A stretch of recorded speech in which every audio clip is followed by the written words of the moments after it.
Video like जरूर कर लीजिए और ऐसे वीडियो लगातार फ्री में पाने के लिए चैनल को तुरंत सब्सक्राइब कर लीजिए और बेल आइकन को जरूर टैप कर लीजिए ताकि आगे भी सारे वीडियो आपको मिलते रहे। यूट्यूब में फॉलो करते हैं तो प्लीज ये वाला फ्री टेलीग्राम चैनल जरूर ज्वाइन कर लीजिएगा। सारे नोटिफिकेशन सारे अपडेट यहीं पे आते हैं, ध्यान रखिए।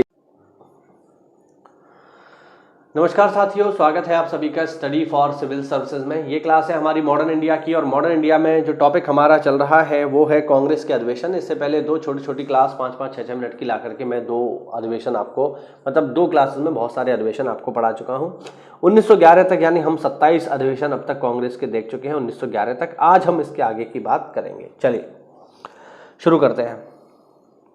देखो भाई, 28वां अधिवेशन है 1912 में जो बांकीपुर में हुआ है, जिसके अध्यक्ष हैं R.N. मधोलकर। इंपॉर्टेंट बात कि इसी अधिवेशन में A.O. ह्यूम को कांग्रेस का पिता कहा गया।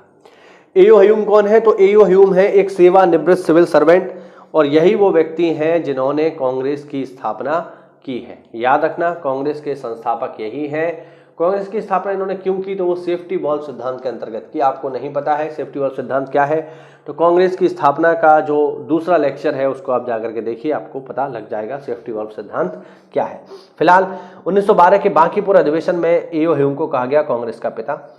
फिर है 29वां 1913 का कराची अधिवेशन, जिसके अध्यक्ष है नवाब सैयद मोहम्मद बहादुर। फिर है 1914 का मद्रास अधिवेशन, भूपेन्द्र नाथ बसु इसके अध्यक्ष हैं। फिर है 1915 का बंबई अधिवेशन, जिसके अध्यक्ष हैं सर सत्येंद्र प्रसन्न सिन्हा।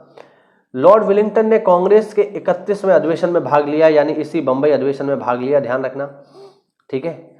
इस दौरान वह बंबई का गवर्नर था। तो लॉर्ड विलिंगटन ने किस कांग्रेस अधिवेशन में भाग लिया? तो आपका जवाब होगा बंबई अधिवेशन 1915। महत्वपूर्ण बात है, याद रखेंगे। चलिए आगे बढ़ते हैं। आगे है 1916 का लखनऊ अधिवेशन, जिसके अध्यक्ष हैं अंबिका चरण मजुमदार। इंपॉर्टेंट बात यह है साथियों कि 1916 के लखनऊ अधिवेशन में मुस्लिम लीग और कांग्रेस का समझौता हो गया। ना केवल मुस्लिम लीग का समझौता हुआ, बल्कि नरम दल और गरम दल जो 1907 में अलग अलग हो गए थे वो भी इस अधिवेशन के दौरान मिल गए। तो लखनऊ अधिवेशन कई मायनों में महत्वपूर्ण है। नरम दल गरम दल में समझौता हो गया। इसके अलावा अगर हम देखें तो मुस्लिम लीग और कांग्रेस में भी समझौता हो गया। तो काफी महत्वपूर्ण है, ये काफी महत्वपूर्ण है, याद रखेंगे, कई बार पेपर में पूछा जा चुका है। अच्छा, ये भी ध्यान रखना कि ये जो समझौता हुआ है कांग्रेस तथा मुस्लिम लीग के बीच में, इसे कहा जाता है लखनऊ पैक्ट। एक आपने सुना होगा पूना पैक्ट और ये है दूसरा लखनऊ पैक्ट। हालांकि पूना पैक्ट तो काफी बाद में होगा, 1931 में जाकर के 1932 में। ये 1916 में हुआ है।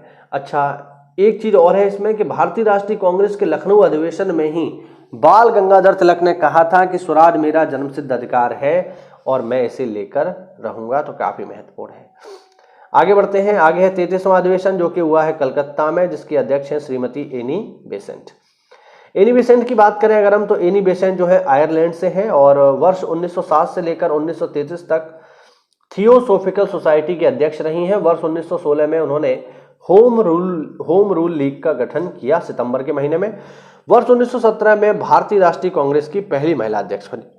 तो एनी बेसेंट के बारे में पहला पॉइंट आपको याद रखना है कि एनी बेसेंट है कांग्रेस की पहली महिला अध्यक्ष। लेकिन यह भी ध्यान रहे, एनी बेसेंट भारतीय नहीं है, विदेशी हैं, तो पहली महिला है। लेकिन अगर पेपर में सवाल आए पहली भारतीय महिला अध्यक्ष, तो एनी बेसेंट जवाब नहीं होगा। तो फिर जवाब होगा 1925 का कानपुर अधिवेशन, जिसके अध्यक्ष हैं श्रीमती सरोजनी नायडू। तो थोड़ा सा अंतर है, इसको याद रखिएगा।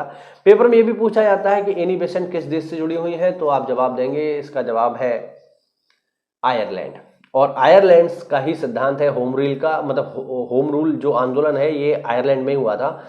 आयरलैंड के एक नेता थे रेडमांड, उनके नेतृत्व में आयरलैंड में एक आंदोलन चला होम रूल नाम का, और उसी से प्रेरित होकर एनी बेसेंट ने इंडिया में शुरू किया होम रूल आंदोलन।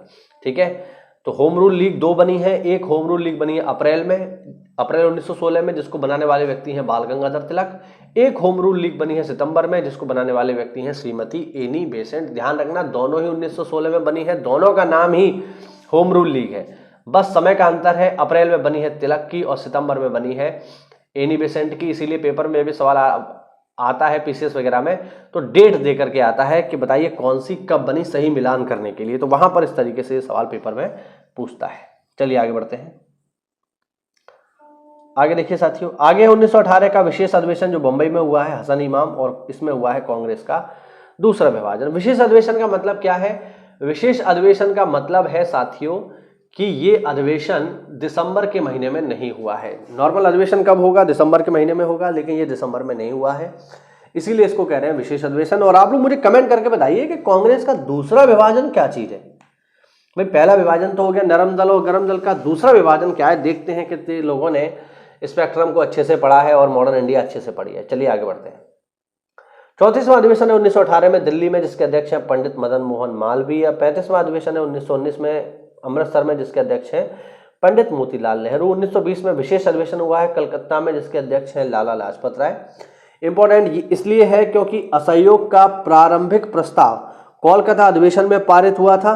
हालांकि CR दास ने 1920 में नागपुर के कांग्रेस अधिवेशन में असहयोग पर मुख्य प्रस्ताव पेश किया, यानी असहयोग आंदोलन का प्रस्ताव 2 बार रखा गया है। पहली बार रखा गया 1920 के विशेष अधिवेशन में कलकत्ता में, और दूसरा 1920 का जो साधारण अधिवेशन था जो नागपुर में हुआ वहां पर। तो 2 बार रखा गया है। हालांकि मुख्य रूप से अगर हम देखेंगे तो असहयोग आंदोलन का जो प्रस्ताव है ये नागपुर वाले अधिवेशन 1920 में रखा गया है, जिसके अध्यक्ष थे CV राघवाचार्यार, और इसमें कांग्रेस के संविधान में भी परिवर्तन किया गया। तो याद रखना थोड़ा इंपॉर्टेंट है। चलिए आगे बढ़ते हैं, थोड़ा सा और देख लेते हैं। आगे 37वां अधिवेशन 1921 में अहमदाबाद में, अध्यक्ष हैं CR दास। 1922 में गया अधिवेशन है, जिसके अध्यक्ष हैं देश बंधु चित्तरंजन दास। मैं आपको बता दूं उन्हें CR दास कहा जाता है, और CR दास गुरु हैं सुभाष चंद्र बोस के, ये भी याद रखना। सुभाष चंद्र बोस के गुरु का नाम है CR दास। तो ये हुआ आज का हमारा छोटा सा वीडियो। एक आध वीडियो और ला करके इस टॉपिक को हम खत्म करेंगे। उम्मीद करता हूं आपको नई जानकारी मिली होगी। तो ऐसा है तो वीडियो को लाइक करिए, चैनल को सब्सक्राइब करिए। मिलते हैं अगली क्लास में, तब तक के लिए जय हिंद, जय भारत, वंदे मातरम।